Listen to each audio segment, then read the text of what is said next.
I'll take the 2007 team. I'll take the 08 team. I'll take the 09 team. I'll take, what was the last year he was there? Okay. The 10 team. I'll take all of them over this year's team. Sure. I told you earlier in the show, this team last year finished 33-49 and obviously missed the Eastern Conference playoffs. This team has a star. I'm not going to go superstar for Kyrie, and I was a big fan of his before that draft. I said he was well worth the #1 overall pick. But he has turned out to be somewhat of a ball-hogging two-guard as opposed to a point guard. He averaged 20 and 6 assists. Not bad on the assists, but not great. LeBron averaged last year 6.3 assists, and the year before 7.3 assists. So LeBron obviously is effectively a better point guard than Kyrie Irving is. Then I look at Dion Waiters you brought up. They clash. He and Kyrie, they're do not invite him. They don't play well together. Tristan Thompson's a nice player. He's a decent NBA player, but please don't tell me he's a good NBA player because I ain't seeing that yet. Varejao, who brought so much just raw energy and skill to those teams that we just talked about, is now 31 and does not play with that electric energy he used to. Anthony Bennett, I can't say bust, but he's a question mark at best. I'm not sure what he is. And Andrew Wiggins, I told you before the draft, I have no idea why Cleveland took him #1 overall unless there's some master plan in Cleveland in place that they're going to trade him for Kevin Love. I can't see it because, to me, Andrew Wiggins is a tremendous young athlete. I'm not sure how good a basketball player he is or will ever be. I'm just not sure about that. He can defend, but can he play basketball? So that's your group. Really? So you tell me this freak of nature, LeBron James, is going to join that and turn it into an immediate best team in the Eastern Conference? I don't think LeBron believes that in his heart of hearts. And as you pointed out about that NBA Finals, if we go back to 07, in San Antonio, LeBron's team lost by 9 and 11. Not terrible, not like what we just witnessed. And in Cleveland, lost by 3 and 1. They did get swept, but they were far more competitive in those 4 games against a San Antonio Big Three that was 7 years younger then. 7 years younger. This team, led by the freak of nature, LeBron, just lost to the Spurs by a record NBA Finals margin. That's incomprehensible to me, a record margin. And then without going into gory detail, even if we just go back to your 07 team that you brought up, Varejao and Ilgauskas were very good rebounders and skilled offensive players. Varejao 7 and 7, Ilgauskas 12 and 8. That team was second in the NBA in rebounding. The next year's team tied for first overall in NBA rebounding.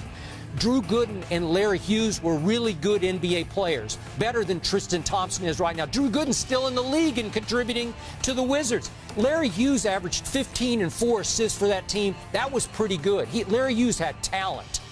He had some mental and emotional problems, but he had talent.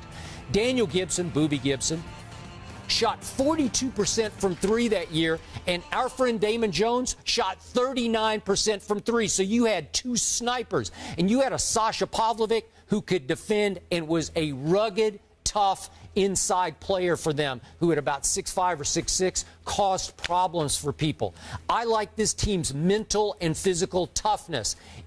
It's veteranness more than I like what you have now in Cleveland. I'm sorry. People are overhyping maybe Andrew Wiggins. Damon was defending himself he before he came on the show. Well, he got after Stephen A. and he said, you always underestimate our talent that year. Damon's my man. I've known him for years, and I've always told him the same thing. That particular season you're talking about, he averaged 6 points a game. Don't give me Damon Jones. Love him to death. Made some big shots for that team. I understand he made some big shots. He also had limited playing time. Didn't even average 20 minutes a game. Let's put it in perspective. And I like him. Again, that's my man. I ain't trying to disrespect him, but we're going to be real about this. Let's call it what it is. This team in 2007, they were bigger. They were tougher. Basketball is a matchup. Stop bringing up the Spurs. The Spurs can dominate most teams. They're loaded. They go 10 deep. You had the genius of Greg Popovich making sure not a single starter averaged 30 minutes a night. So they were fresh for the postseason. But they were playing the freak of nature. No, but what I'm trying to say to you, well, it's one man. You go that. Okay, well, but in the A block today, you were telling me how that one man can just turn teams into contenders like that. Yes, team into contenders, but not a champion. You need help. Oh. Michael Jordan proved you need help. Bill Russell proved you need help. Kareem Abdul-Jabbar needed help. Magic needed help. Isaiah needed help. Bird needed help. What, LeBron James not supposed to need help? Stop the nonsense. You're just trying to be a contrarian. Just listen up. The point that I'm trying to make... being honest is what I'm being. I'm trying to break it down to you. The fact of the matter is that when you look at Cleveland, they were bigger. They were definitely tough-minded. Defense was their signature. Mike Brown was their coach. We understand that. But don't give me Larry Hughes. Larry Hughes was a decent player, was challenged from the perimeter, but they didn't call him L Boogie for nothing. He can boogie down on you and get to the hole and do what he could do.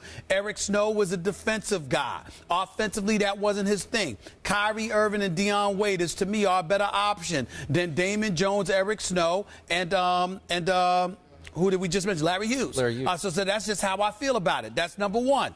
Number two, you look at it from LeBron and what he would bring to the table. Anderson Varejao is still on this on this roster. You're thinking about age or attrition. You know what I'm thinking about Anderson Varejao? He doesn't have LeBron. If he had LeBron, he would be just as effective because he's smart, he's still big and tough, and he can do the job for you. You look at some of those other guys. Now, Spencer Hawes is gone now, so that's a loss for them, I give you that. Spencer Hawes, he's somebody that I would like to have still seen on the Cleveland Cavaliers squad if LeBron James was supposed to have arrived there. Those kind of things resonate with me. But overall, in the end, you got to be able to score some points and what have you. And I look at Cleveland. And I'm saying Kyrie Irving with the Waiters, with Varejao still there, with the Wiggins and his talent, with the LeBron, I believe that at least offensively, this would be a better team than Cleveland had in 2007 or 2010.